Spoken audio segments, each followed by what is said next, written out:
Okay, this is going to be a hard one. Okay.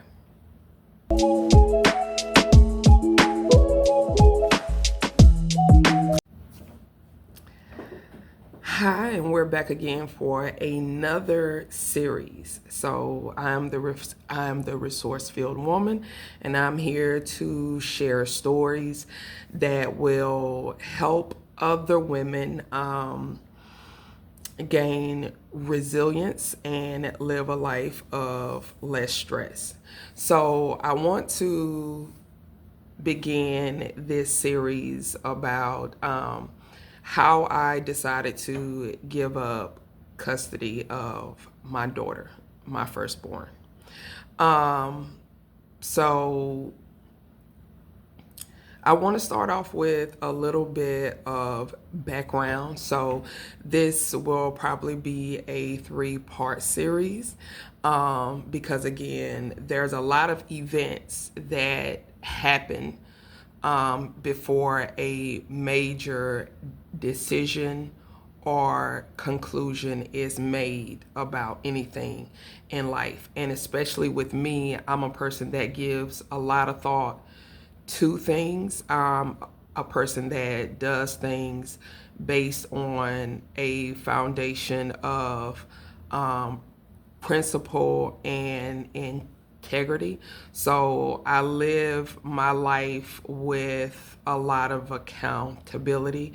And I want to start off by saying I am the kind of person, I don't want to be a victim, and not saying that that's never the case in life, but there are going to come some points in this story where I am a victim, but the main takeaway is how I used my agency and power to get to a point where things worked out in my favor and the way that I wanted it.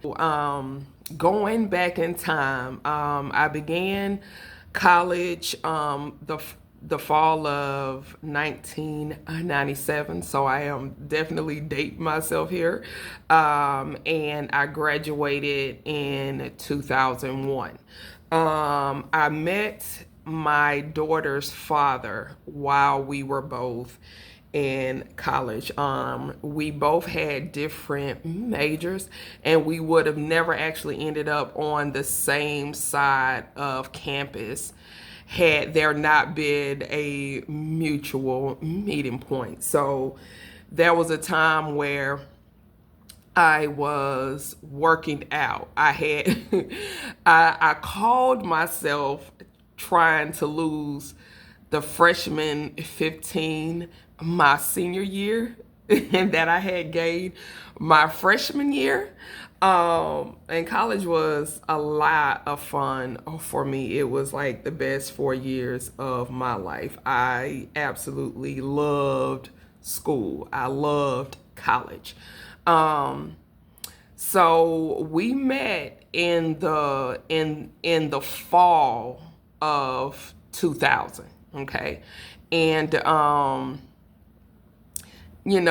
and we dated, and let me just go ahead and be honest that there were red flags the entire time. And I think because I wasn't groomed into how to have healthy romantic male and female relationships, that I just kind of ignored a lot of stuff, and I stayed in the relationship because I thought that was what you did, that you make it work. And it took me later in life to get to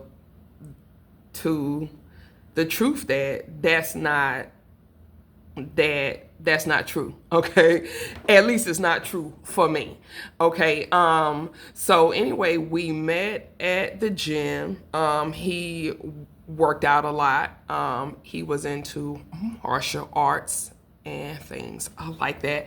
And so we basically started a relationship and it turned serious. And after I graduated, I became pregnant. So we lived together for a stint. I got pregnant and it's like the relationship just went sour. So there was a time when my mom and my best friend had to come get me from where I was because I was so sick.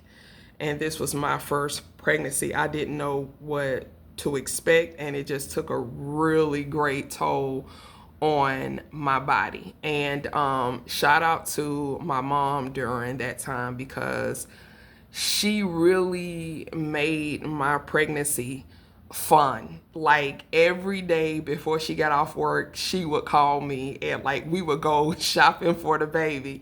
And so it was exciting for me. And at the same time, the plan was I was supposed to actually go from college to law school. But because I was pregnant and had not planned on getting pregnant, but I was, right? So the initial plan was I was going to be working in Washington, D.C. for a nonprofit that focused on women. And my plan was to go to Georgetown. Like that was where I wanted to go. I had done an internship in Congress for the Congressional Black Caucus, and I was just all in at that time. I wanted to be a part of politics because I really wanted to change policy and laws. So moving forward, I knew that I was still going to do law school. I never gave up that as a goal or a dream, but I also wanted to keep my daughter, right? So I went through pregnancy. Towards the end, I developed hypertension and I was retaining so much water. Like I couldn't walk. Everything was uncomfortable. So they actually had to induce my labor when I think I was 38 weeks. And during the course of that, right, I was in labor. I went into the hospital.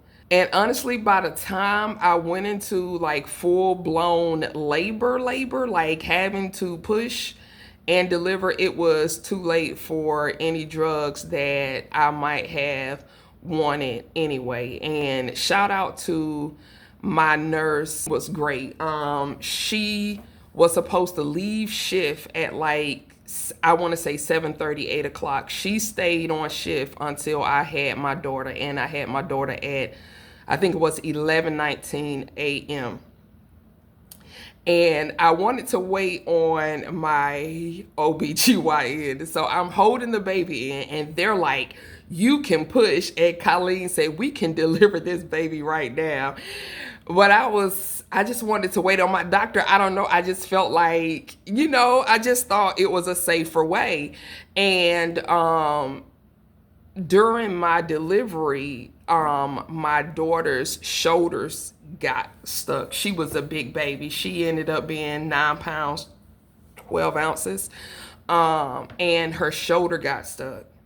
And, the happiest moments for parents are when they hear the baby cry. My daughter didn't cry. And I was waiting to hear that. I was waiting for them to bring her over to me, but they couldn't. And they told her father and I that they had to start working on her. And they were trying to get her to breathe. The nurse was kind of trying to calmly explain to me what the team was doing, and it was great. She was supposed to leave shift at like, I want to say 7:30, 8 o'clock. She stayed on shift until I had my daughter, and I had my daughter at, I think it was 11:19 a.m. And I wanted to wait on my OBGYN. So I'm holding the baby in, and they're like, you can push. And Colleen said, we can deliver this baby right now. But I just wanted to wait on my doctor. I don't know. I just felt like, I just thought it was a safer way. And during my delivery, my daughter's shoulders got stuck. She was a big baby. She ended up being 9 pounds, 12 ounces. And her shoulder got stuck. And, the happiest moments for parents are when they hear the baby cry. My daughter didn't cry.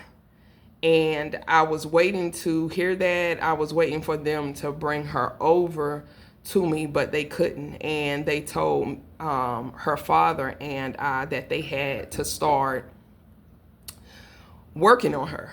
And they were trying to get her to breathe.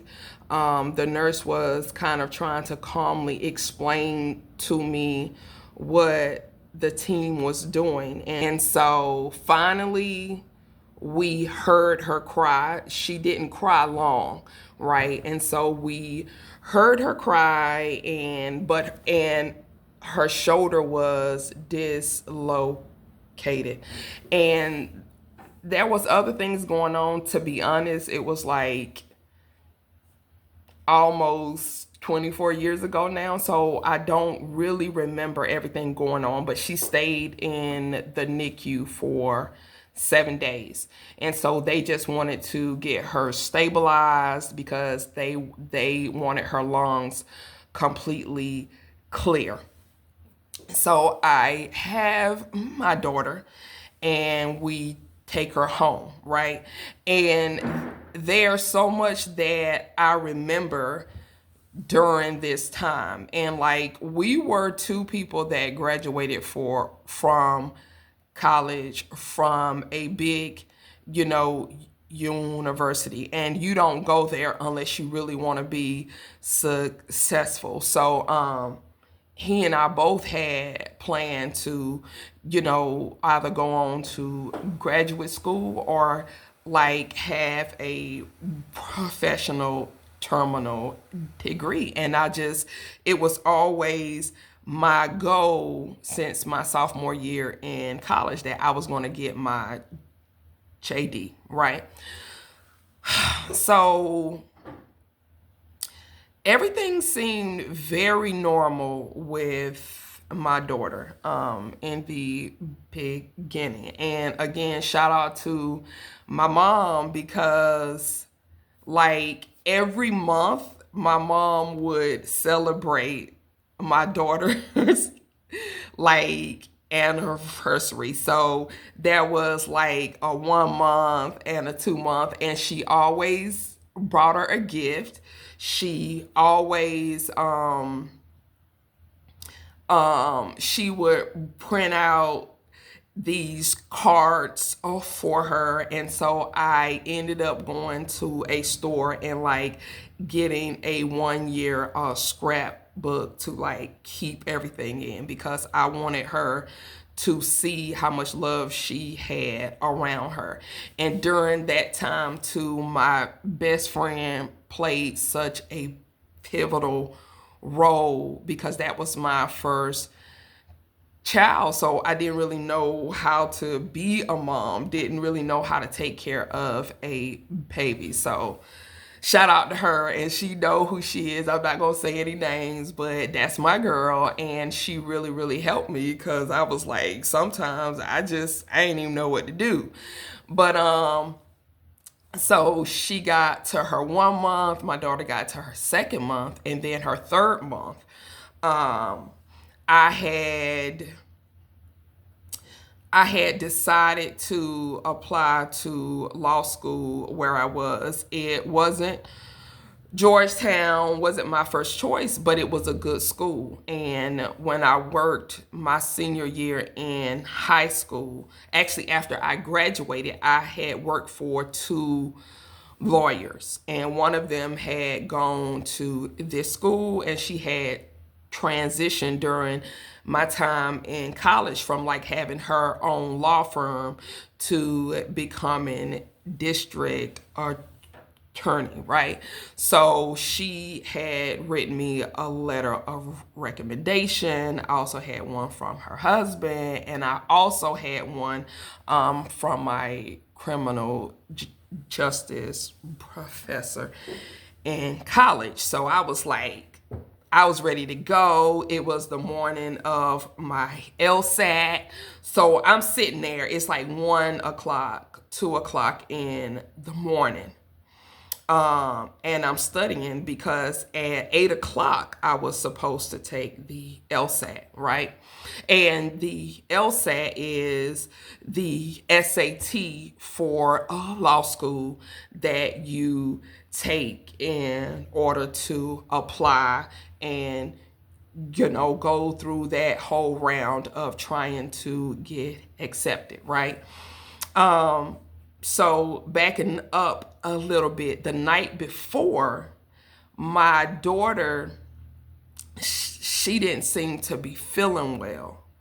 And she just had this cough that I was really concerned with. So we took her to the urgent care. They gave us something to like give her, and we went home, right? And I put her to sleep and started studying. Her father had fell asleep on the bed.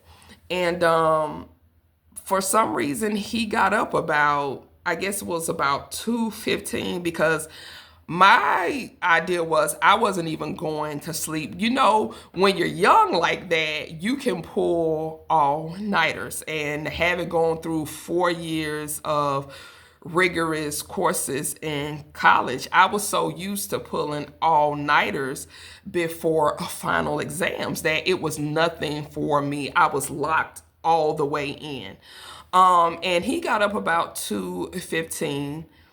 And he later told me that something woke him up and kept saying, be a good father. Go check on your daughter. Be a good father. So he went in to check on her, and he came back holding her, and he was like, something's going on. I think she needs a bottle. And so he said, hold her. And he put her in my arms, and she was sweating. She was shaking. Her head was twitching like that. And I said, no, we need to get to the hospital now. Like I had never seen a seizure. I did not know that infants and young children could have febrile seizures. I didn't even know what that was, but I knew that the way her body was going, that wasn't normal. So I got in the car. I was driving. He was holding her. And I still remember that morning, I kept saying to him, pray, pray. So while he's praying over her, I'm running like every red light. Like it was just the will of God that there was no accident, because I don't even remember watching traffic. We park the car. We run in. We didn't even know how to get to the children's emergency room. We were new parents. We were not familiar with the hospital. And we just so happened to be walking, and there was a nurse, and she was coming out of a door, and she said, what's going on? Can I help you? I said, yes, please help us. She looked at my daughter and she grabbed her and said, let's go. All I remember was we didn't go through triage. We went right into a room where she started working on her, and she called a code blue. And within like 30 seconds, it was like 8 people in a room. And it was so overwhelming. And I just knew, I was like, Lord, please don't let my child die. Like, that's the only thing I could think. I called my mother, I called my best friend, and my best friend's husband worked at the hospital at the time as a respiratory therapist. So he came down, and I mean, it was like, I don't know, I can't even take you all the way back to like how I was feeling that day. One thing about me, when things get really, really serious, I kind of get into a mode of being quiet and just watching. I'm not really sure why that is, why my mind kind of slows everything down. But when they were done, they had all of her clothes off.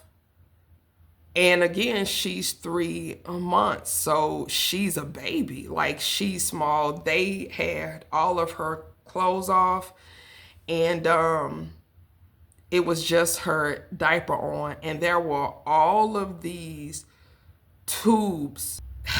I don't know. And there was one doctor who, like, nobody ever told us to leave the room. They allowed us to like observe everything. Um,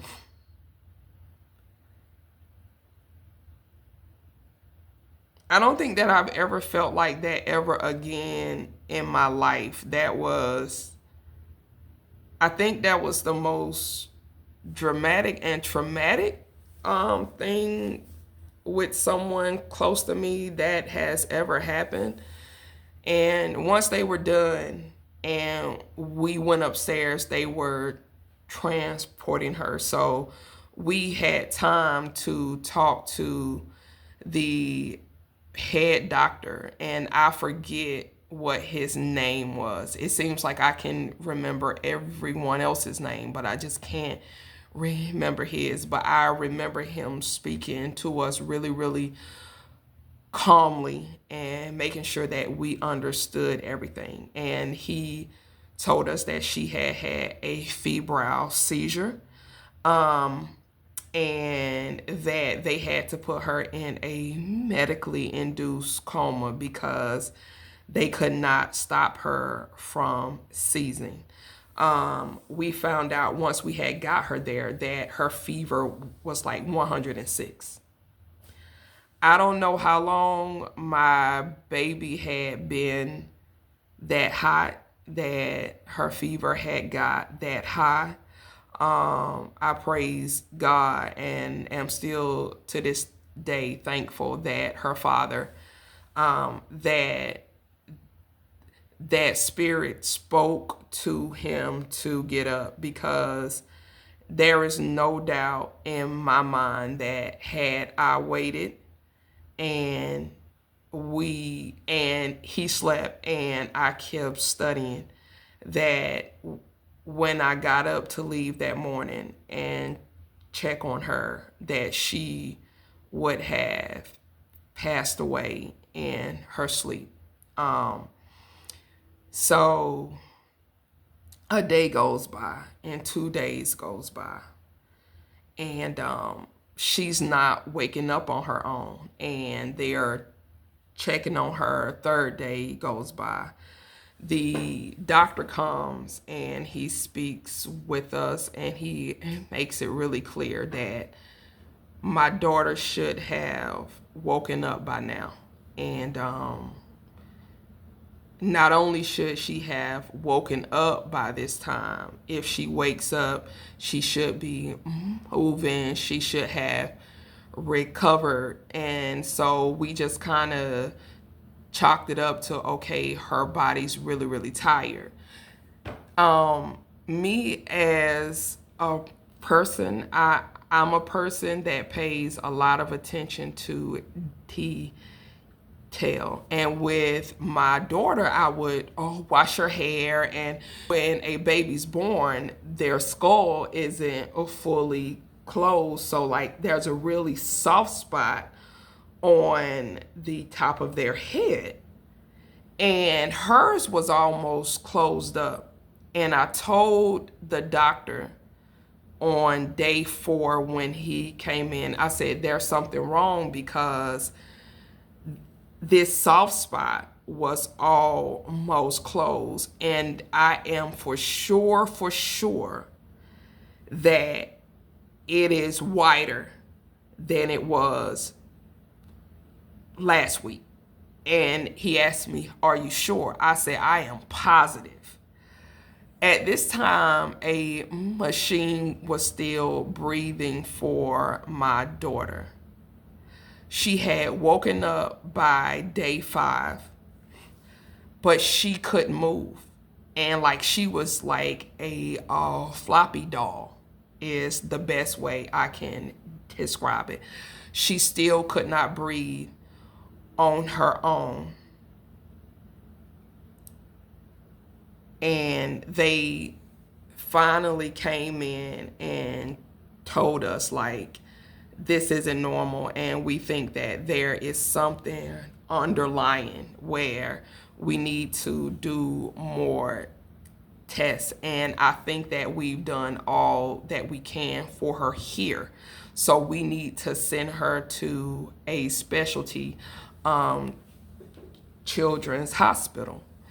And during the time that the doctor was there, she coughed 3 times, and the tube came out of her lungs. So the nurses were rushing, the respiratory therapist come, and they're trying to put the tube back. And I look at the doctor, I say, can you not do that?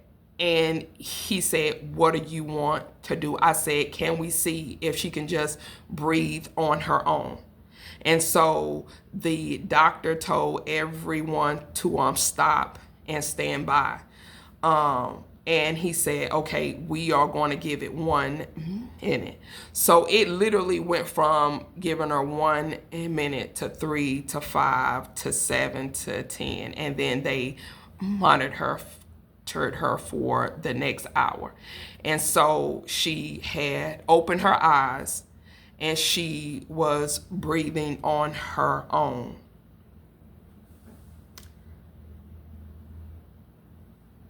In my heart of hearts and in my faith, I was praying to God that she stayed awake, right? That she stayed awake. And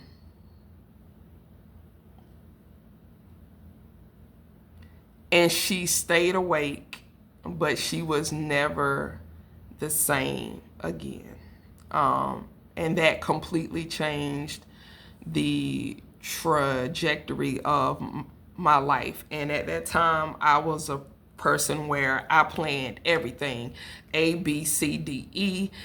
This is what I'm doing. This is what's gonna be the outcome.